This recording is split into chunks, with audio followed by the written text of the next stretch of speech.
আসসালামু আলাইকুম প্রিয় দর্শক, আশা করি আপনারা সবাই ভালো আছেন আল্লাহর রহমতে। এইমাত্র পাওয়া আবহাওয়া দপ্তর থেকে আজকে সবচেয়ে গুরুত্বপূর্ণ খবর। এবার ধেয়ে আসছে শক্তিশালী কালবৈশাখী ঝড়। টানা বৃষ্টিতে ভাসতে পারে দেশের উত্তর অঞ্চল। এছাড়া আজ থেকে আগামী 15ই মে বাংলাদেশ ও পশ্চিমবঙ্গের বিভিন্ন জেলায় বিক্ষিপ্ত বজ্রসহ ঝড় বৃষ্টির পূর্বাভাস। পাশাপাশি কয়েকটি জেলায় শিলাবৃষ্টিরও সতর্কতা, এমনটা জানাচ্ছেন আবহাওয়া দপ্তর। আজ ও আগামীকাল কোন কোন জেলার আবহাওয়া কেমন থাকবে জানিয়ে দেব সম্পূর্ণ বিস্তারিত ভিডিওতে সঙ্গে থাকুন।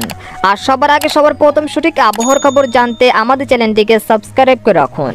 এবার জেনে নিন এক নজরে। আবহাওয়ার পূর্বাভাসে বলা হয়েছে, আজ থেকে দেশের বিভিন্ন অঞ্চলে ঝড় বৃষ্টির প্রবণতা বেড়ে কমে আসবে তাপমাত্রা। একই সঙ্গে সোম ও মঙ্গলবার দেশের বিভিন্ন অঞ্চলে শক্তিশালী কালবৈশাখী ঝড় বৃষ্টি হতে পারে বলে জানিয়েছেন বাংলাদেশের আবহাওয়া দপ্তর। এছাড়া গত 24 ঘন্টায় দেশের সর্বোচ্চ তাপমাত্রা 41.8 ডিগ্রি সেলসিয়াস ছিল যশোরে, আর সর্বোচ্চ বৃষ্টিপাত রেকর্ড করা হয়েছে কুমিল্লায় 37 মিলিমিটার। এদিকে দেশের দিকে ধেয়ে আসছে একটি শক্তিশালী বৃষ্টিপাত, যার সম্ভবত সময় হলো আজ হতে আগামী 15ই মে 2024 পর্যন্ত। এটি একটি তীব্র বজ্রপাত যুক্ত বৃষ্টিপাত। এ সময় দেশের অনেক এলাকায় কয়েক দফায় কালবৈশাখী ঝড় ও শিলাবৃষ্টির সম্ভাবনা রয়েছে। একই সঙ্গে ভারী বৃষ্টির কারণে সিলেটের নিচু এলাকায় সাময়িক বন্যার আশঙ্কা রয়েছে, তাই পূর্ব প্রস্তুতি নিয়ে রাখবেন।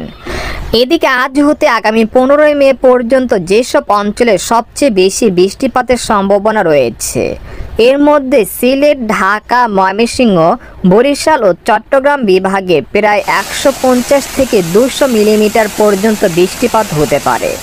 আর মাঝারি বৃষ্টিপাত হতে পারে খুলনা, রাজশাহী ও রংপুর বিভাগে।